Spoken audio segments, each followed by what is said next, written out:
Hello, brothers and sisters. Today marks 24 years since our Pan Africanist Nelson Mandela from South Africa gave his last speech. And looking at South Africa today, how it has developed, and it's also attractive to a number of African countries, bearing the flag of one of the most developing countries in Africa generally. This speech that Nelson Mandela gave makes a great sense today, and my heart melts down while listening to this speech. And I also want you to listen to this speech, even if you've listened it before.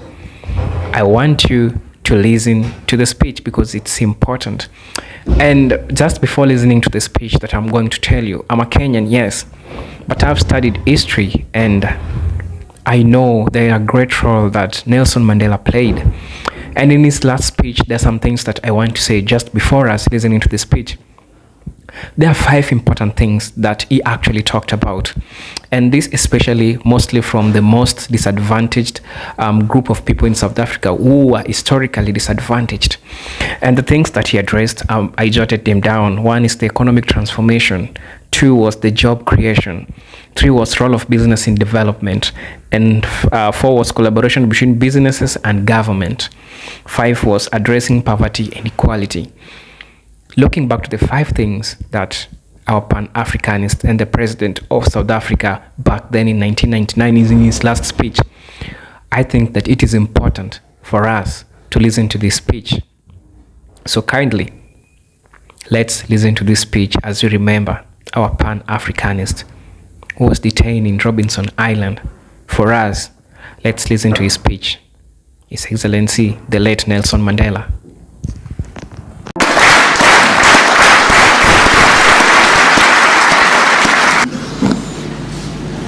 Honorable members and delegates, today does not mark the end of our country's first democratic government, nor does it bring to an end the term that I have the profound privilege to be serving as president. The business of government continues for some months to come, and the high responsibilities which our Constitution confers on the president must still be exercised in the interest of our nation. But this day is a moment of deep significance for all of us, whom the people of South Africa have entrusted with representing their needs and interests, their aspirations and hopes. And so it comes to pass that we who have collectively accepted the role of political leadership of our nation today take leave of one another as members of this, our country's first democratically elected parliament, because the people of South Africa finally chose a profoundly legal path to their revolution. Those who frame and enact a constitution and law are in the vanguard of the fight for change. It is in the legislatures that the instruments have been fashioned to create a better life for all. It is here that oversight of government has been exercised. It is here that our society, in all its formations, has had an opportunity to influence policy and its implementation. In brief, we have laid the foundation for a better life. Things that were unimaginable a few years ago have become everyday reality. And of this, we must be proud. Questions have been raised, we know, as to whether this House is not a carriage of the gravy train, whose passengers idle away their time at the nation's expense. To those who raise such questions, we say, look at the record of our Parliament during these first years of freedom. Look at the work of the nation's representatives when they formed themselves into a constitutional assembly with a breadth of consultation and public participation that few would have imagined possible, and in a spirit of unprecedented consensus seeking. It was here that a constitution was formulated and adopted to enshrine our people's deepest aspirations. Look at the 100 laws on average that have been passed by this legislature each year. These have been no trivial laws, nor mere adjustments to an existing body of statutes.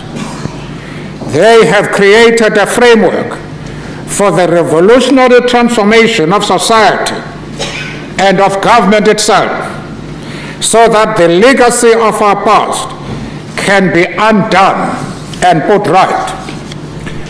It was here that the possibility was created of improving the lives and working conditions of millions.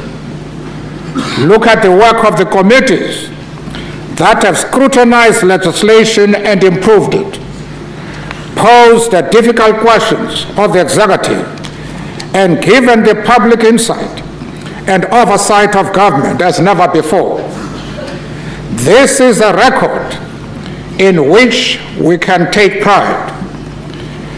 But even as we do so, we do need to ask whether we need to re-examine our electoral system so as to improve the nature of our relationship as public representatives with the voters. Honorable members and delegates, I raise this question with great pride in what has been done to lay the foundation of democracy in our country. Personally, I dare to say that moments in my life have been few and far between when I have sensed the excitement of change as in this august chamber.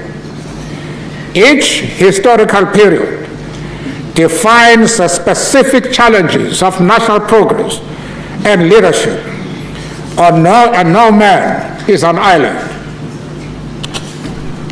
And for me personally, I belong to the generation of leaders for whom the achievement of democracy was the defining challenge. I count myself fortunate in not having had to experience the rigors of exile and decades of underground and mass struggles that consumed the lives of such giants as Oliver Tambo, Anton Lembede, Duma Nokwe, Moses Kotane and J.B. Marx, Robert Sobukwe and Zephaniah Mutupin, Oscar Mpete, Lillian Goye, Bishop Alpheus Zulu, Bram Fisher, Helen Joseph, Alex Laguma, Yusuf Dadu and Modenaika. Unfortunately,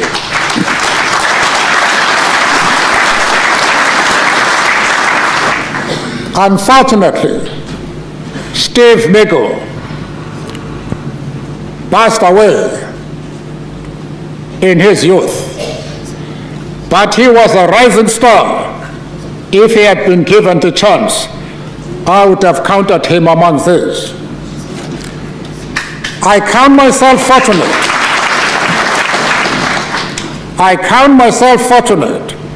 that among that generation, history permitted me to take part in South Africa's transition from that period into the new era whose foundation we have been laying together.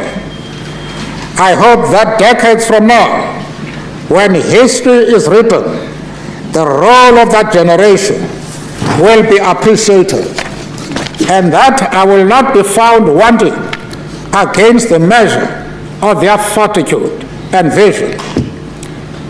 Indeed, Madam Speaker, I have noted with deep gratitude the generous praise that has often been given to me as an individual. But let me state this: to the extent that I have been able to achieve anything, I know that this is because I am the product of the people of South Africa.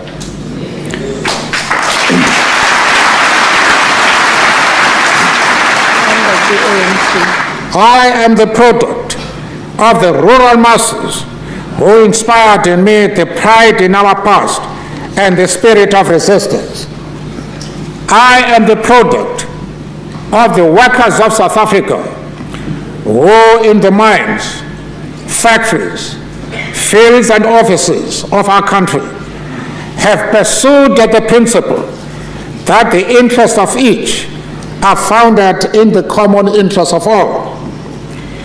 I am the product of South Africa's intelligentsia of every color, who have labored to give our society knowledge of itself and to fashion our people's aspirations into a reasonable dream. I am the product of South Africa's business people in industry and agriculture, commerce and finance, whose spirit of enterprise has helped turn our country's immense natural resources into the wealth of our nation. To the extent that I have been able to take our country forward to this new era, it is because I am the product of the people of the world who have cherished the vision of a better life for all people everywhere. They insisted in a spirit of self-sacrifice that vision should be realized in South Africa too. They gave us hope because we knew by their solidarity that our ideas could not be silenced, since they were the ideas of humanity.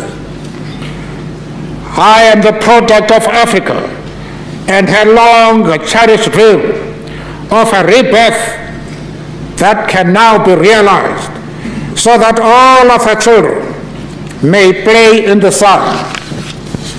If I have been able to help her take our country a few steps towards democracy, non-racialism, and non-sexism, it is because I am a product of the African National Congress.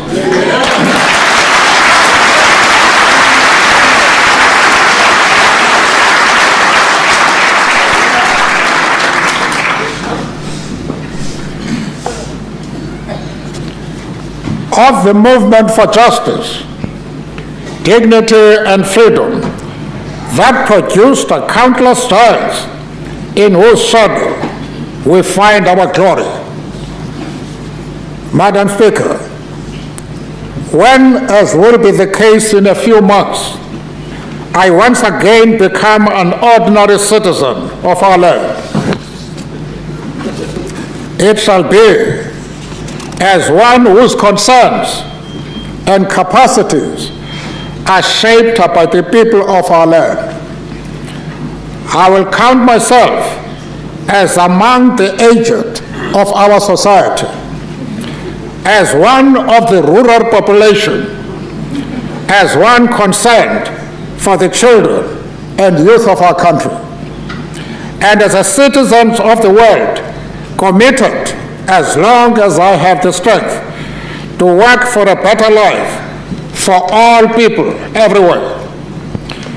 And as I have always done, I will do what I can within the discipline of the broad movement for peace, and democracy to which I belong.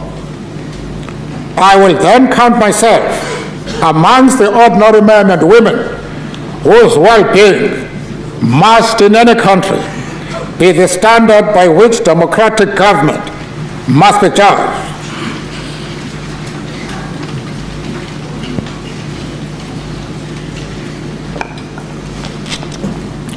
Primary among these criteria is the Reconstruction and Development Program aimed at building a better life for all.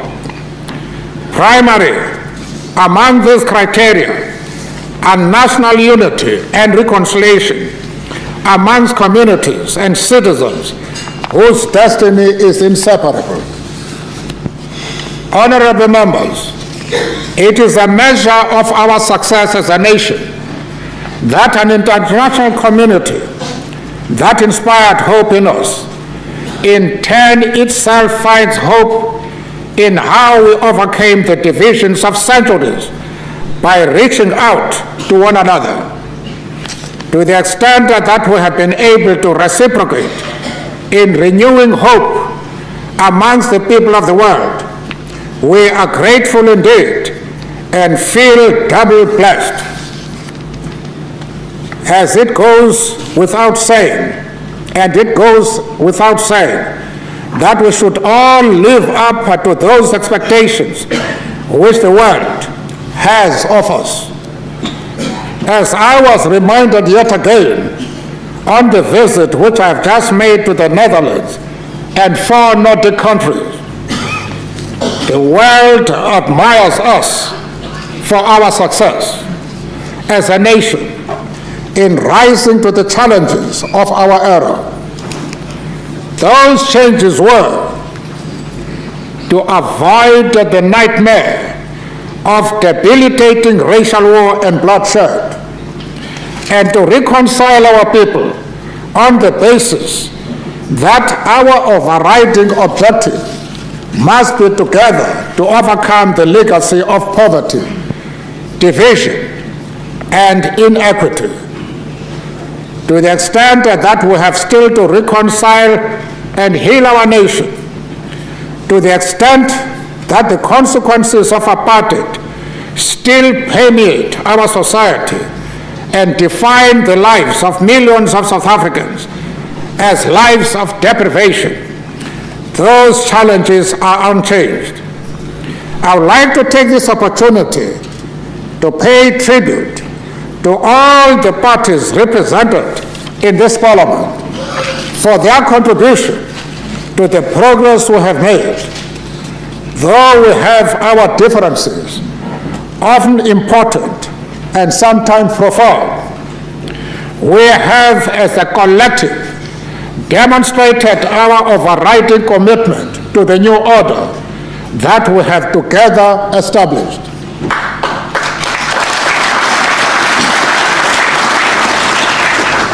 You have ensured that this Parliament is no rubber stamp in the hands of government, and you have given birth to a new democratic political culture. And so, in the spirit of that democracy, we are today taking leave of one another so that our parties can once again submit themselves to the judgment of the people. Many of us will return to the second democratic parliament. Others will not return to this hallowed institution, whether because of the electorate's judgment on our parties, or because of our own choice, or because of the imperatives of advanced age. For my part, I wish to say that it has been a profound privilege to be accountable to this Parliament.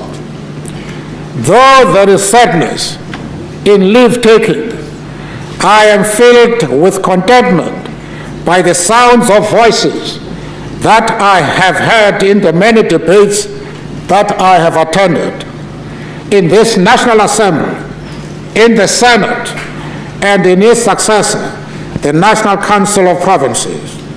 The other day's debate on issues affecting Afrikaners and other communities was no exception. Among the principles which the liberation movement pursued from the beginning of negotiations is that out of any debate, we must emerge stronger and more united, and that there should be no winners or losers. Deputy President Thabo Mbeki, whom we all expect to be the President of South Africa, exemplifies this approach. Exemplifies this approach, which is critical to the unity of our country. I call on all to give their support to his leadership across all political parties. His and other voices are those of a new generation of leaders that are emerging in answer to new historical challenges. They are the voices of the good men and women who exist in all communities and in all parties, and who define themselves as leaders by their capacity to identify the issues that unite us as a nation. Together, we must continue our efforts to turn our hopes into reality. The long walk continues. Ndlela ntle, moilo, tsela tshweu.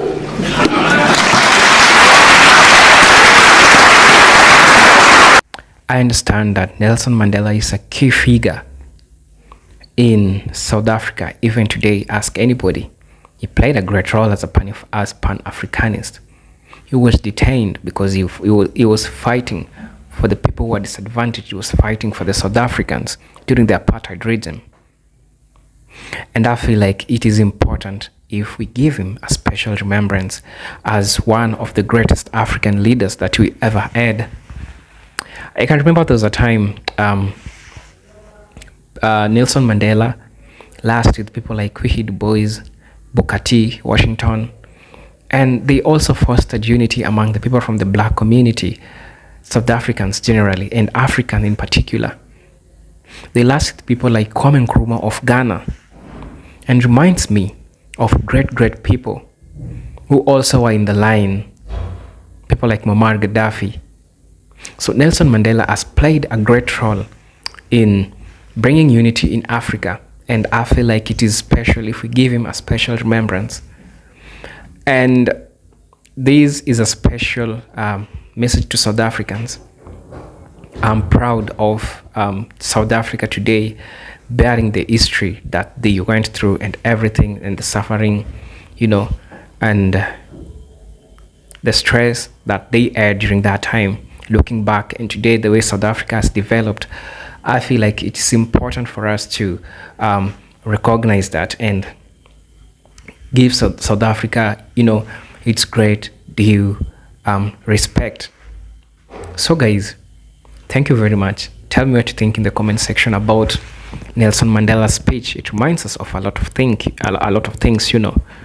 and keeps on reminding us, as we people from the black community, we as Africans, we should also stick together, find economic ways of building our own Africa, find ways of, developing by ourselves. Our late Nelson Mandela as a Pan-Africanist, I'm saying this as a Kenyan, but I understand. He laid down the foundations and stipulated things that brought down the disparity which were among the groups in South Africa during the apartheid region, because there was a strong segregation. Okay, even if it's today, but it's not like it was in the past. That's why Nelson Mandela played a great role, and listening to that speech, it makes great sense to me. So guys, let's listen and everything will be fine. Tell me where you're watching from. And this is Eugene, the African Kid. you can always subscribe to our channel. Thank you.